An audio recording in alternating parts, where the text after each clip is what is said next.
When Robert turned 66, he suddenly realized that something had changed. Not sharply, not painfully, and not with any clear signal, but quietly, subtly, almost imperceptibly. His body had started to behave differently.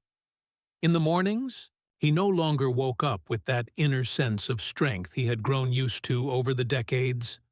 After using the bathroom, an uncomfortable dampness lingered, leaving him uneasy. Outwardly, he looked the same, tall, solid, with thick graying hair, but inside he felt a growing sense of unease. He didn't know what was happening and chalked it up to age.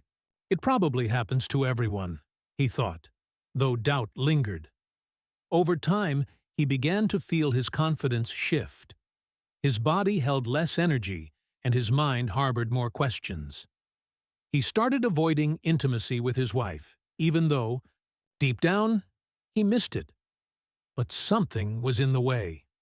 He couldn't explain it, but he sensed it wasn't just about getting older. He didn't feel ill, but he definitely didn't feel like himself. This uncertainty kept growing, along with a sense of loss.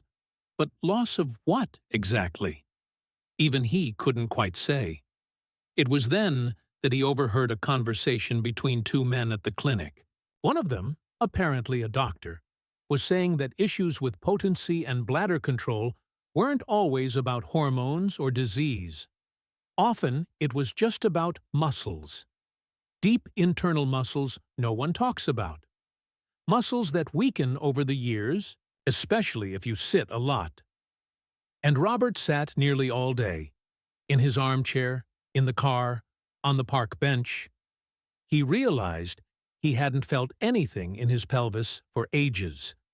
He hadn't even known there were muscles there that needed attention. That evening, he searched online and found a simple idea. Male vitality can return if you wake up your body again. No complex workouts, no pills, just gentle, simple stretches. And most importantly, they could be done right at home, on the bed, or on the floor. At first, Robert was skeptical, but a voice inside him said, "Try it. Because if you change nothing, nothing changes." And if there was a chance to regain his confidence, even through slow movements and breath, wasn't it worth giving himself that chance? By the third week of his stretches, Robert began to feel that his body was becoming more responsive. Simple movements, bending, swaying, stretching, started to remind him of something long forgotten. He felt as if life was beginning to stir again in his lower abdomen. But like anyone, he needed support. That's when he decided to share his experience with a friend. It was Bill, a former firefighter, strong and tanned, with that kind of rugged masculinity that often hides not just strength, but pain. They met at a cafe, and after a few exchanges, Robert finally dared to ask, "Bill, have you ever had, those kinds of issues? When it's hard to feel like a man in the full sense?" Bill lowered his eyes, stayed silent for a while, then said, "Brother, I thought it was just me. Everything's gone, softer, and no matter how hard you try, it just doesn't work." He gave a bitter laugh. "I had to make some adjustments. Things weren't working quite the same after the bathroom. Not everything comes out, and I feel like an old man in a nursing home." It was a difficult admission, one that took real courage, but in that moment, as the two men spoke of things, usually left unspoken, a rare kind of closeness formed. Genuine and honest. Robert told Bill about the stretches, how he had started with the simplest movement. The windshield wipers. You sit down, bend your knees, and just swing them gently side to side, like wipers in the rain. It's so simple it feels silly at first, but then, suddenly, you start to feel something move, deep inside. Bill was intrigued. He didn't believe in complex programs or trendy workouts, but this idea, just sitting and moving his legs, seemed doable. "I'll give it a shot. What the hell? It can't get any worse," he said. And he did. For 2 weeks, he practiced the wipers every evening, sometimes in the morning. And one day, he called Robert. His voice sounded different, a bit livelier, with a trace of surprise. "You know what? I woke up feeling more like myself again. For the first time in years, everything felt right. I thought it was a dream. But no, it was real." At that moment, Robert realized what he had learned needed to be shared. These weren't just exercises. This was a return to oneself. And any man willing to take that first step could find his way back. Not to youth, but to a strength that had always lived within. Encouraged by his early progress, Robert began to feel something awakening inside him. He was surprised to notice that not only his body was changing, but his mood as well. He started going outside more often, looked people in the eye with greater confidence, and no longer shied away from his wife's touch. But what struck him the most was how the body responded when treated with patience and attention. That's when he decided to go even deeper. Not just move his hips, but start working with his core, his abdomen. He remembered something a physical therapist once told him. The abdomen isn't just about abs. It's the control center.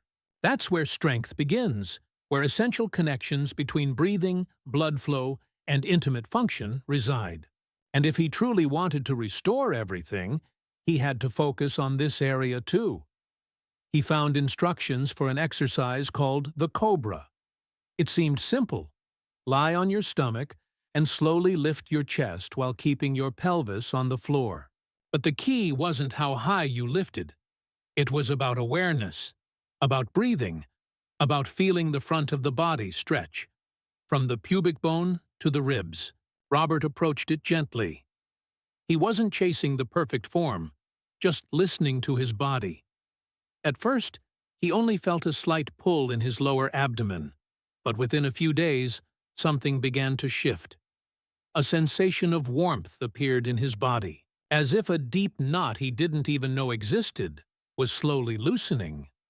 He became more aware of sitting, standing, even just breathing. His walk changed.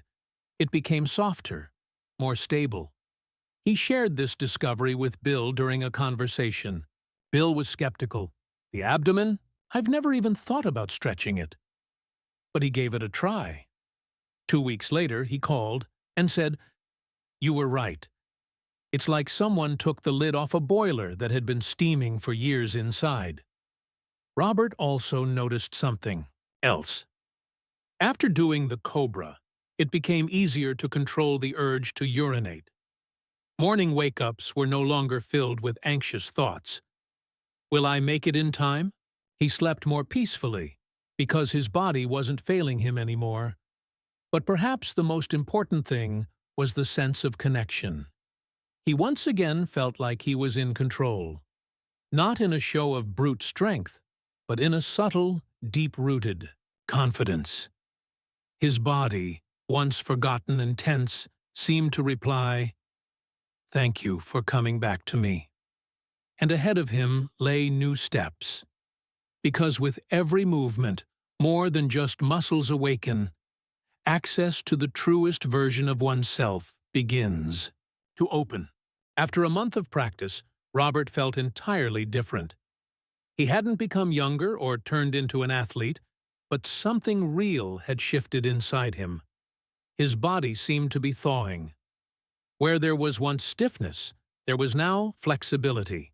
In place of anxiety came calm, and all of it, thanks to movements most would consider trivial.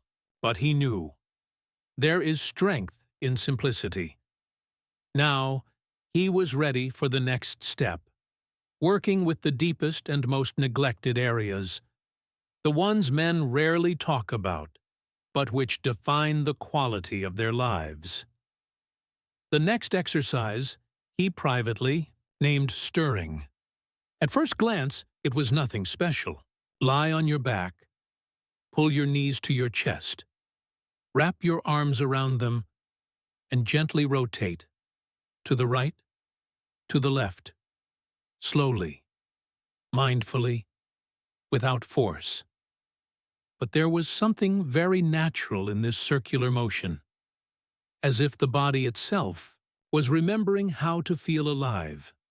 With each passing day, the tension in his groin eased while his sensations grew sharper.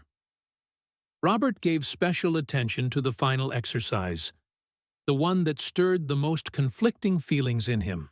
For a long time, he couldn't bring himself to try the happy baby.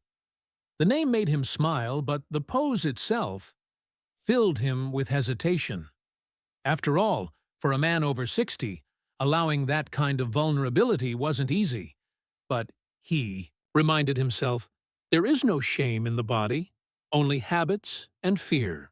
So one evening, when the house was empty, he lay down on the mat, pulled his knees toward his chest, grabbed his feet, and gently drew them toward his armpits.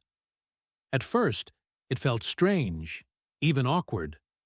But within a minute, he sensed something shift, deep inside, at the very base of his pelvis. It wasn't pain or tension, but a feeling of awakening. He breathed slowly, trying not to think, just to be in the moment.